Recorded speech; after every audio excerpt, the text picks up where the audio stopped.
Dear students, ఇవాళ మనం క్లాస్లో స్టెర్న్ కెర్లాక్ ఎక్స్పెరిమెంట్ గురించి తెలుసుకోబోతున్నాం.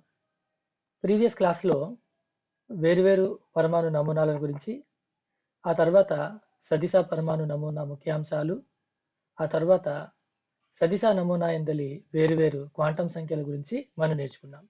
So in the previous classes we have learned different atomic models. Among that, we have learned vector atom model, the main features of vector atom model, and the quantum numbers associated with the vector atom model. Then, what are the objectives of the present class? ఈ రోజు పాఠంలోని ముఖ్యాంశాలు ఏంటో మనం చూద్దాం. Objectives. ఈ పాఠంలో మనం ఈ స్టెర్న్ కెర్లాక్ ఎక్స్పెరిమెంట్ అంటే ఏంటో, ఈ ప్రయోగం ఏమిటి, ఎట్లా చేశారు ఈ శాస్త్రవేత్తలు ఇద్దరు కలిసి ప్రయోగాన్ని, ఈ ప్రయోగం ద్వారా సదిశా నమూనాని ఏ విధంగా వాళ్ళు ధృవీకరించారు. సదిశా నమూనా అంటే అంతరాల క్వాంటీకరణం, స్పేస్ క్వాంటైజేషన్, ఎలక్ట్రాన్ స్పిన్, ఈ రెండు విషయాలను ఏ విధంగా వాళ్ళు నిర్ధారపరిచారు ఎక్స్పెరిమెంట్ ద్వారా అన్న విషయాన్ని మనం తెలుసుకోబోతున్నాం. So the objectives are what is the experiment done by Stern and గెర్లాక్, and we are going to study the experimental results of the Stern-Gerlach experiment, by means of which they confirm the space quantization and electron spin, which are the important features of the vector atom model. So ఏమిటిది ఈ ప్రయోగం తాలూ గొప్పతనం ఏమిటి అంటే, ఇందాక మీకు చెప్పినట్లుగా ఈ ప్రయోగము సదిశా నమూనాను నిరూపిస్తుంది. ఈ అంతరాల క్వాంటీకరణం, స్పేస్ క్వాంటైజేషన్, ఎలక్ట్రాన్ స్పిన్, ఈ రెండింటిని కూడా ధృవీకరించేటువంటిది ఈ ప్రయోగం అన్నమాట. కాబట్టి ఇది చాలా ముఖ్యమైనటువంటి ప్రయోగంగా మనం చెప్పొచ్చు. సో ఇది మనకు ఎగ్జామినేషన్ పాయింట్ ఆఫ్ వ్యూలో తీసుకున్నట్లయితే 10 మార్కులకు చాలా ఇంపార్టెంట్ ప్రశ్న. మనకి ఎగ్జామినేషన్లో ఎట్లా అడుగుతాడంటే, ఎక్స్ప్లెయిన్ స్టెర్న్ గెర్లాక్ experiment and discuss the results of that experiment. So Stern గెర్లాక్ ప్రయోగం వివరిస్తూ ఆ ప్రయోగ ఫలితాలను సూచించండి అంటారు. సో ఇక్కడ మనం ప్రిన్సిపల్ ఏమిటి, ఈ ప్రయోగానికి సంబంధించినటువంటి ముఖ్యమైనటువంటి సూత్రం, ప్రయోగంలో ఇమిడి ఉన్న సూత్రం ఏంటో చూద్దాం. సో పరమాణువుకి అందులో ఉన్న ఎలక్ట్రాన్కి స్పిన్ చలనం ఉంటుంది, తర్వాత ఏమో కక్షా చలనం, ఆర్బిటాల్ మోషన్ ఉంది, స్పిన్ మోషన్ ఉంది. ఈ ఆర్బిటాల్ లేదా స్పిన్ మోషన్ వల్ల మనకి ఏంటంటే రెండింటి వల్ల పరమాణువుకి అయస్కాంతత్వం అనేది వస్తుంది. సో పరమాణువుని మనం సూక్ష్మ అయస్కాంతం వలె భావించవచ్చు. So we can assume atom as a tiny magnet because of the orbital motion and spin motion of the electron. So ఇట్లాంటి అణు అయస్కాంతాన్ని మనం సమరీతి అయస్కాంత క్షేత్రం, యూనిఫామ్ మ్యాగ్నెటిక్ ఫీల్డ్ కి పర్పెండిక్యులర్ గా తీసుకెళ్తే దాని మీద టార్క్ పనిచేస్తుంది. బికాస్ ఆఫ్ ద టార్క్ మనకి ఏమిటవుతుందంటే, మన అయస్కాంతము క్షేత్ర దిశకు సమాంతరంగా విన్యాసాన్ని పొందుతుంది. అందువల్ల మనకు ఏకము, సింగ్లెట్ అనేది వర్ణపట గ్రాహకం మీద కనిపిస్తుంది.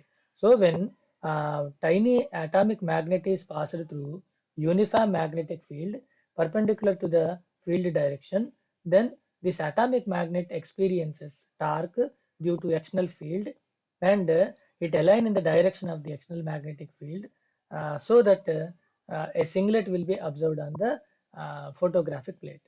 కానీ అదే మనం ఏం చేస్తున్నామయ్యా అంటే, ఈ అణు అయస్కాంతాన్ని అసమరీతి, చాలా important, non uniform magnetic field లో తీసుకెళ్ళాం అనుకోండి, క్షేత్రానికి లంబంగా, దాని మీద బలము బలయుగ్మం రెండు పనిచేస్తాయి, ఫోర్స్ అండ్ టార్క్ రెండు పనిచేస్తాయి.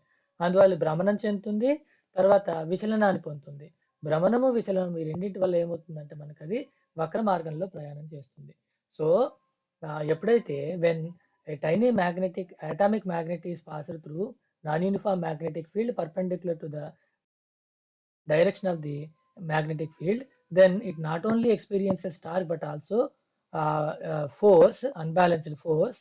Due to this torque and force, the tiny atomic magnet not only rotates but also deviates. Hence it follows a curved path, and we observe two patterns or two traces on the photographic plate, and these are called డబ్లెట్. దీన్ని ఏమని పిలుస్తామంటే మనం డబ్లెట్ అని చెప్పడం జరుగుతుంది, ద్వికము అంటారు. కాబట్టి అసమరీతి అయస్కాంత క్షేత్రంలో మన సిల్వర్ పరమాణువుల్ని పంపిస్తారు, ఎవరు, స్టెర్న్ మరియు గెర్లాక్లు. అసమరీతి అయస్కాంత క్షేత్రంలో సిల్వర్ పరమాణువులను పంపిస్తే అది దాని మీద బలము బలభ్రామకము పనిచేయడం వల్ల అది వక్ర మార్గంలో ప్రయాణించడం వల్ల మనకు డబ్లెట్ అనేది కనిపిస్తుంది. దీని ద్వారా ఏ విధంగా వాళ్ళు సదిశా నమూనాను నిర్ధారపరిచారో మనం చూద్దామండి. సో ఎక్స్పెరిమెంట్ తాలూకు ప్రొసీజర్ ఏంటి, ఎక్స్పెరిమెంట్లో అరేంజ్మెంట్ ఏంటి, అది ఎట్లా ఉందో మనకు ఈ ఎక్స్పెరిమెంట్ చెప్తుంది. ఇందులో సిల్వర్ పరమాణువుల్ని ఓవెన్లో తీసుకున్నారు, కొలిమిలో. ఈ కొలిమిలోంచి సిల్వర్ పరమాణువులు వస్తే దాన్ని 2 స్లిట్లు ఉపయోగించి కాలిమేటర్స్ అంటారు, సన్నటి కిరణపుంజంగా సిల్వర్ పరమాణువులు మార్చారు. దీని మీద అసమరీత అయస్కాంత క్షేత్రాన్ని వై డైరెక్షన్ లో ఫీల్డ్ డైరెక్షన్ వై డైరెక్షన్ లో ఉండేటట్లుగా, పైకి ఊర్ధ్వ దిశలో ఉండేటట్లుగా అసమరిత అయస్కాంత క్షేత్రాన్ని ఏర్పాటు చేశారు. ఎట్లా వస్తుంది నాన్ యూనిఫామ్ మ్యాగ్నెటిక్ ఫీల్డ్ అంటే, ఒక పోల్ ఏమో ఒక ధ్రువాన్ని షార్ప్ గా నైఫ్ ఎడ్జ్ వలె, రెండవ ధ్రువాన్ని చదునుగా ఫ్లాట్ గా తీసుకున్నారు. సో ఇదేమో షార్ప్ గా ఉంది, ఇదేమో ఫ్లాట్ గా ఉంది. కాబట్టి ఎప్పుడైతే పోల్స్ షార్ప్ గా ఉంటాయో అక్కడ ధ్రువసత్వం ఎక్కువ ఉంటుంది, ఫ్లాట్ గా ఉండేటప్పుడు ధ్రువసత్వం తక్కువ ఉంటుంది.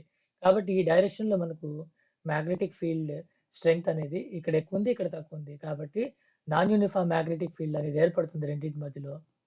గ్రేడియంట్ ఏమో వై డైరెక్షన్ లో మనకు కనిపిస్తుంది. ఫీల్డ్ గ్రేడియంట్ వై డైరెక్షన్ లో అంటే ఆ క్షేత్రం యొక్క సత్వంలో మార్పు మనకు వై అక్షం వెంబడి కనిపిస్తా ఉందన్నమాట.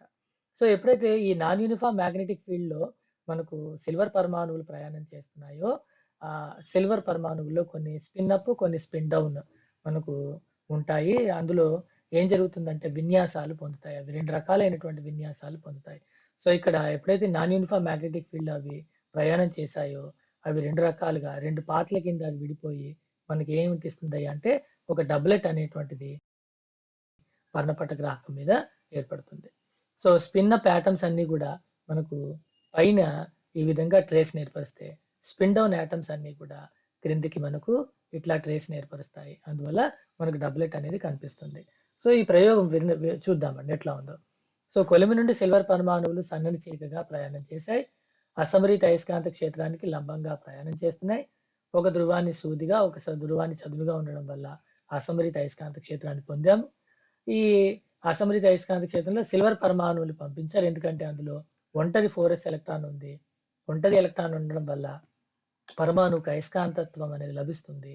కాబట్టి ఈ ఒంటరి ఎలక్ట్రాన్ ఉన్న 4s ఎలక్ట్రాన్ ఉన్నటువంటి సిల్వర్ పరమాణువుల్ని అసమరీత అయస్కాంత క్షేత్రంలో పంపిస్తే అది క్షేత్రం నుంచి బయటకు వచ్చిన తర్వాత వక్ర మార్గంలో ప్రయాణించి ఒక ద్వికాన్ని వర్ణపట గ్రాహకం మీద ఏర్పరిచింది.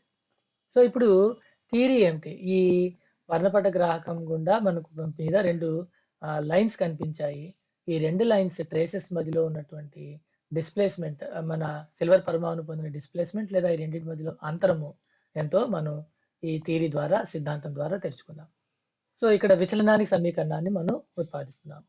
So the deviation produced in silver atoms, expression for deviation produced in silver atoms ఎంతైతే ఉందో దాన్ని కనుక్కోబోతున్నాం. దీనికోసం నేను ఏం చేస్తున్నానంటే, ఇందాక మీకు చెప్పినట్లుగా వై డైరెక్షన్ లో ఫీల్డ్ గ్రేడియంట్ ఉంటుంది అని చెప్పుకున్నాం మనం.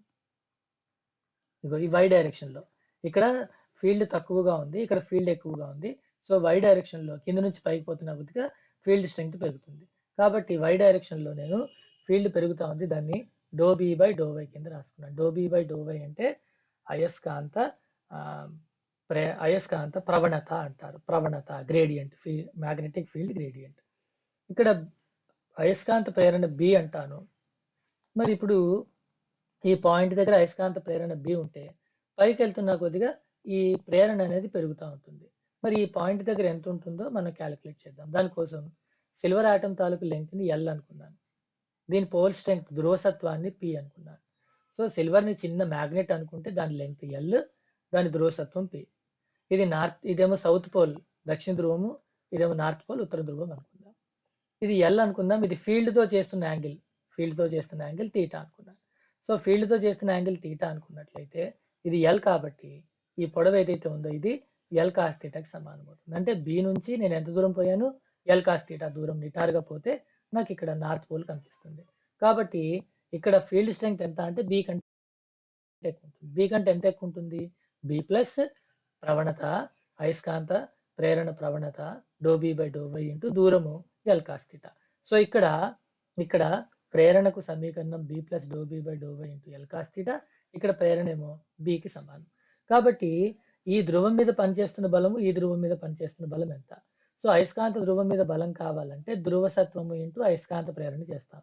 So the force experienced by magnetic pole కావాలంటే we have to multiply pole strength into magnetic induction, external magnetic field తాలూకు ఇండక్షన్. కాబట్టి P into do B plus do B by do Y into L cos theta is the force experienced by north pole of the silver atom and PB is the force experienced by south pole of the silver atom, and this force is directed downwards and this force is directed upwards. కాబట్టి ఈ silver అనేది చిన్న పరమాణు అయస్కాంతం అనుకుంటే దీని మీద north and south poles మీద అసమ బలాలు పనిచేస్తున్నాయి. Both are not same, they are unequal forces. ఈ అన్ఈక్వల్ ఫోర్సెస్ పనిచేసేటప్పుడు ఈక్వల్ ఫోర్సెస్ అయితే ఇప్పుడు జస్ట్ టార్క్ వస్తుంది, కానీ అన్ఈక్వల్ ఫోర్సెస్ పనిచేయడం వల్ల టార్కే కాకుండా రిజల్టెంట్ ఫోర్స్ ఉంటుంది. ఈ రిజల్టెంట్ ఫోర్స్ ఉండడం వల్ల దాని పాత్ అనేది డీవియేట్ అవుతుంది. ఆ పాత్ డీవియేట్ అవ్వడం వల్ల అది వక్ర మార్గం వెంబడి ప్రయాణం చేస్తుంది. సో ఈ సిల్వర్ పరమాణు తాలూకు అయస్కాంత భ్రామకము మ్యాగ్నెటిక్ మూమెంట్ ని నేను ఎం అంటాను. మ్యాగ్నెటిక్ మూమెంట్ అంటే ఎవరికి సమానము? పోల్ స్ట్రెంగ్త్ ఇంటూ లెంగ్త్ కి సమానం. కాబట్టి ఎం ఉన్న ప్రతి చోట నేను పి ఇంటూ ఎల్ కింద రాసుకోవచ్చు. పి అంటే ధ్రువసత్వం, ఎల్ అంటే అయస్కాంతం పొడవు. సో ఇక్కడ మీకు చూపినట్లుగా వైయక్షం వెంబడి అయస్కాంత క్షేత్ర పెరుగుతూ ఉంది, అయస్కాంత క్షేత్రం ఉంది. అణు అయస్కాంతం పొడవు ఎల్ అనుకున్నాను, ధ్రువసత్వం పి అనుకున్నాను, అయస్కాంత భ్రామకం మ్యాగ్నెటిక్ మూమెంట్ ఎం అనుకున్నాను.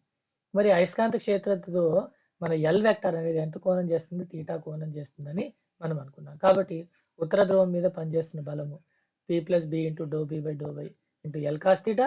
దక్షిణ ధ్రువం మీద బలము పిబి. ఇందాక మనం చెప్పుకునేదే ఇక్కడ మనం రాసాం పి ప్లే. ఇదే సమీకరణాలని నేను ఇక్కడ సూచించడం జరిగింది. సో ఇప్పుడు ఇక్కడ ఇక్కడ నార్త్ పోల్ ఉంది, ఇక్కడ సౌత్ పోల్ ఉంది. ఇక్కడ పనిచేస్తున్న బలం వేరు, ఇక్కడ పనిచేస్తున్న బలం వేరు, రెండు పరిమాణాలు వేరు. కాబట్టి రిజల్టెంట్ ఫోర్స్ కావాలంటే మనకు వై డైరెక్షన్ లో ఈ బలం ఎక్కువ ఉంది కాబట్టి వై డైరెక్షన్ లో మనకు రిజల్టెంట్ ఫోర్స్ పనిచేస్తుంది. సో ఈ రిజల్టెంట్ ఫోర్స్ ఫలిత బలము వై డైరెక్షన్ లో పనిచేస్తా ఉంది. దాని విలువ కావాలంటే మనం ఏం చేయాలి? ఇది మైనస్ ఇది చేయాలి. అప్పుడు పీబీ క్యాన్సిల్ అయిపోతే అప్పుడు resultant force along Y direction వచ్చేసి P into do B by do Y into L cos థీటాకి సమానం. కాబట్టి ఇదేమో సిల్వర్ పరమాణు మీద వై అక్షం వెంబడి పనిచేస్తున్న నికర బలాన్ని సూచిస్తుంది. కానీ ఇందాక మనం చెప్పాం పి ఇంటూ ఎల్ అంటే క్యాపిటల్ ఎం అయస్కాంత భ్రామకం మ్యాగ్నెటిక్ మూమెంట్ అని. దాన్ని ప్రతిక్షేపిస్తే FI is equal to resultant force FI is equal to M into do B by do Y into cos థీటాకి సమానం. మరి ఇప్పుడు బాహ్య అయస్కాంత క్షేత్రానికి లంబంగా ప్రయాణించేటప్పుడు వై అక్షం వెంబడి నికర బలం పనిచేస్తుంది. కాబట్టి అది రుజు మార్గంలో ప్రయాణించే స్ట్రైట్ గా పోవట్లేదు, అందువల్ల కొంత విచలనాన్ని పొందుతుంది. ఆ డీవియేషన్ ఎంతో మనం కనుక్కోబోతున్నాం. అణు అయస్కాంతము ఎల్ దూరాన్ని టీ కాలంలో ప్రయాణం చేసింది, దాని వేగం వి అనుకుందాం. కాబట్టి మ్యాగ్నెటిక్ ఫీల్డ్ లో సిల్వర్ ఆటము వి వేగంతో పరిగెడతా ఉంది, టీ కాలంలో అది ఎల్ దూరాన్ని ప్రయాణం చేసిందని మనం అనుకుందాం. అనుకుంటే అప్పుడు అది విచలనం ఎంత, డిస్ప్లేస్మెంట్ ఎంతో మనకు కావాలి. డిస్ప్లేస్మెంట్ కావాలి అంటే మనకు కైనమాటిక్స్ లో మనం నేర్చుకుంటాము. కైనమాటిక్స్ లో displacement is equal to U T plus half ఏటీ స్క్వేర్. యూటీ ప్లస్ హాఫ్ ఏటీ స్క్వేర్ కి సమానం. మరి ఇక్కడ initial velocity of the molecule 0 కాబట్టి ఇది 0 అయిపోయింది. కాబట్టి డిస్ప్లేస్మెంట్ ఎవరికి సమానం? హాఫ్ ఏటీ స్క్వేర్ కి సమానం. ఏ అంటే త్వరణము, టీ అంటే కాలము, ఎస్ అంటే స్థానభ్రంశం.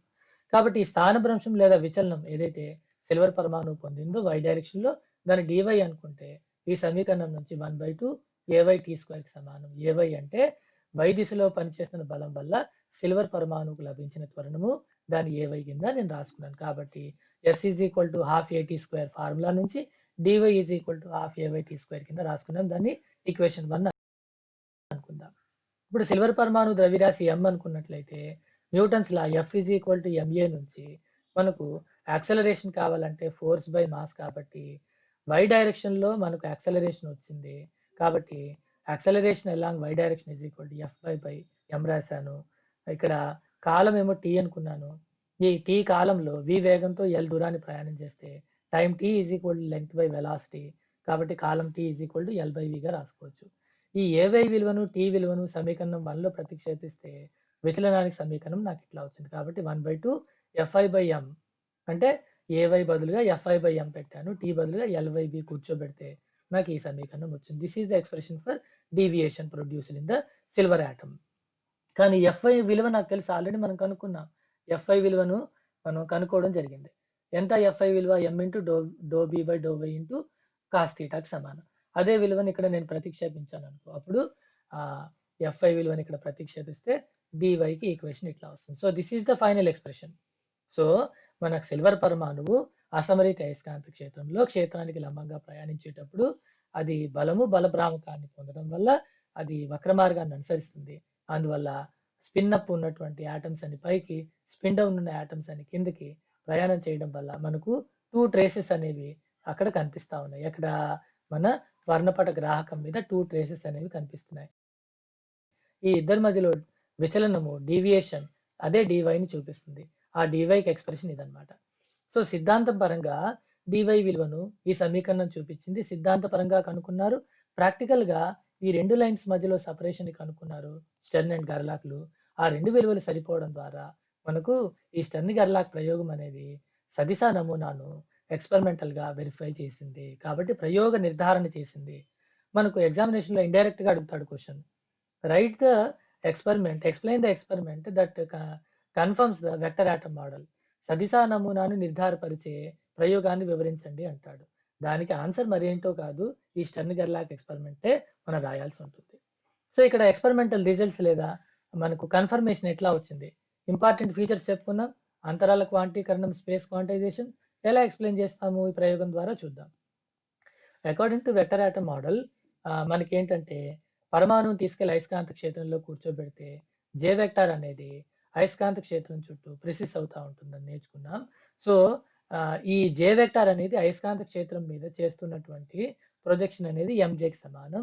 సో ఎంజే విలువలు అనేవి -j నుండి +j వరకు టోటల్ గా 2j+1 ఉంటాయని మనకు తెలుసు. కాబట్టి జేకి మనం పరమాణువుని తీసుకెళ్లి అయస్కాంత క్షేత్రంలో కూర్చోబెడితే దానికి సాధ్యపడే విన్యాసాలు ఎన్నయ్యా అంటే 2j+1 కి సమానం అని చెప్పుకున్నాం. సో అదే మనం చూపిద్దాం ఇక్కడ.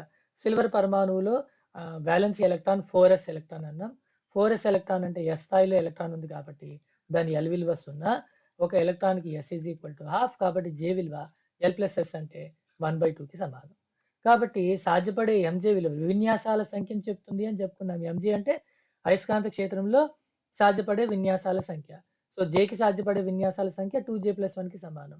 కాబట్టి దాన్నే నేను కనుక్కుంటున్నాను. సో సాధ్యపడే విన్యాసాల సంఖ్య ఎంత? 2j+1 అంటే J విలువ 1/2 దీంట్లో కూర్చోబెడితే ఈ 2 క్యాన్సిల్ అయిపోతే మనకు సాధ్యపడే విన్యాసాల సంఖ్య 2 వచ్చింది. అంటే డబ్లెట్ కనిపించాలి.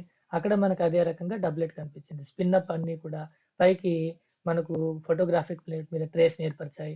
స్పిన్ డౌన్ ఆటమ్స్ అన్ని కూడా ఫోటోగ్రాఫిక్ ప్లేట్ మీద లోవర్ డైరెక్షన్ కిందన మనకు ఒక ట్రేస్ ఇచ్చాయి. కాబట్టి 2 ట్రేసెస్ కనిపించాయి. ఓరియంటేషన్స్ 2 ఉన్నట్లు మనకి ఇక్కడ కన్ఫర్మ్ అయిపోయింది. పరమాణు సదిశ నమూనా ఏదైతే చెప్పిందో అదే మనం చూసాం కాబట్టి స్పేస్ క్వాంటైజేషన్ అనేది కరెక్ట్ అని మనకు ఈ ఎక్స్పెరిమెంట్ తెలియజేసింది. అట్లాగే ఎలక్ట్రాన్ స్పిన్, ఇది రెండో ఇంపార్టెంట్ పాయింట్ వెక్టర్ ఆటమ్ మోడల్లో ఇంపార్టెంట్ ఫీచర్లో చెప్పుకుందాం. సపోజ్ ఎలక్ట్రాన్ కి స్పిన్ లేదనుకుందాం, ఎస్ ఉన్నా.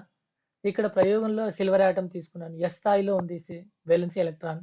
అప్పుడు L is equal to 0, L0 S0 కాబట్టి J0. అప్పుడు సిల్వర్ పరమాణువుకి అయస్కాంత క్షేత్రంలో సాధ్యపడే విన్యాసాలు 2j+1 కి సమానం. ఇందాక చెప్పుకున్నాం. ఇక్కడ J0 అయింది కాబట్టి ఇది 0 అంటే ఒకటే కనిపించాలి. అంటే అసమరీత అయస్కాంత క్షేత్రం ద్వారా బయటికి వెళ్ళిపోయిన తర్వాత ఫోటోగ్రాఫిక్ ప్లేట్ మీద ఏంటి కనిపించాలా? సింగ్లెట్ కనిపించాలి ఒకటే. కానీ మనకేంటి డబ్లెట్ కనిపించింది. అంటే నువ్వు ఏదైతే అనుకున్నావో అది తప్పు. స్పిన్ లేకపోవడం అనేది తప్పు. ఎలక్ట్రాన్కి స్పిన్ ఉంది. అది ఎలా కన్ఫర్మ్ చేస్తుందో చూద్దాం. ప్రయోగంలో నీకు 2 కనిపించాయి జాడలు, 2 ట్రేసెస్ కనిపించాయి అంటే సాధ్యపడే విన్యాసాలు 2 అని అర్థం. 2j+1 ఈజ్ ఈక్వల్ టు 2 అంటే J is equal to half కావాలి. J హాఫ్ కావాలి అంటే ఇది సిల్వర్ పరమాణువు, valency electron 4s electron, S electron కి L 0, కానీ J వాల్యూ మాత్రం 1/2 రావాలని చెప్తున్నారు మనం. కాబట్టి J వాల్యూ 1/2 కావాలి, L 0 అంటే ఖచ్చితంగా S ఏం కావాలి? 1/2 కావాలి. S 1/2 కావాలంటే ఎలక్ట్రాన్కి స్పిన్ ఉందని తెలిసిపోయింది. కాబట్టి ఈ విధంగా ఎలక్ట్రాన్కి స్పిన్ చలనం ఉన్నట్లుగాను స్పేస్ క్వాంటైజేషన్ జరుగుతున్నట్లుగా మనకు ఈ వెక్టర్ ఆటమ్ మోడల్ అనేటువంటి ముఖ్యమైనటువంటి ఈ 2 ఫీచర్లను కూడా స్టెర్న్ గెర్లాక్ ఎక్స్పెరిమెంట్ కన్ఫర్మ్ చేస్తుంది. సో కన్క్లూజన్స్ ఏంటి? ఈ పాఠం మనం చెప్పుకున్నటువంటి ప్రస్తుతం లెసన్ తాలూకు కన్క్లూజన్స్ ఏంటంటే, స్టెర్న్ గెర్లాక్ ఎక్స్పెరిమెంట్ అంటే ఏంటో చూసాము, ప్రయోగం ఎట్లా చేశారు వాళ్ళన్న చూసాము, ఈ ప్రయోగం ద్వారా సదిశా నమూనాను ఎట్లా మనం నిర్ధారపరచొచ్చు అంటే స్పేస్ క్వాంటైజేషన్ ఎట్లా నిరూపించారు, అట్లాగే స్పిన్నింగ్ మోషన్ ఏ విధంగా నిర్ధారించారో మనం చెప్పుకోవడం జరిగింది. సో ఇవన్నీ కూడా మనం రాసుకున్నట్లయితే explain vector atom model and the experimental results అన్నారు అనుకోండి, అప్పుడు ఈ చెప్పిన పాయింట్స్ అన్ని కూడా మనం రాయాల్సి ఉంటుంది. అప్పుడు మనకు ఫుల్ మార్క్స్ అనేవి ఎగ్జామినేషన్లో వస్తాయి. So that is about Stern గెర్లాక్ experiment. Thank you for watching అండి.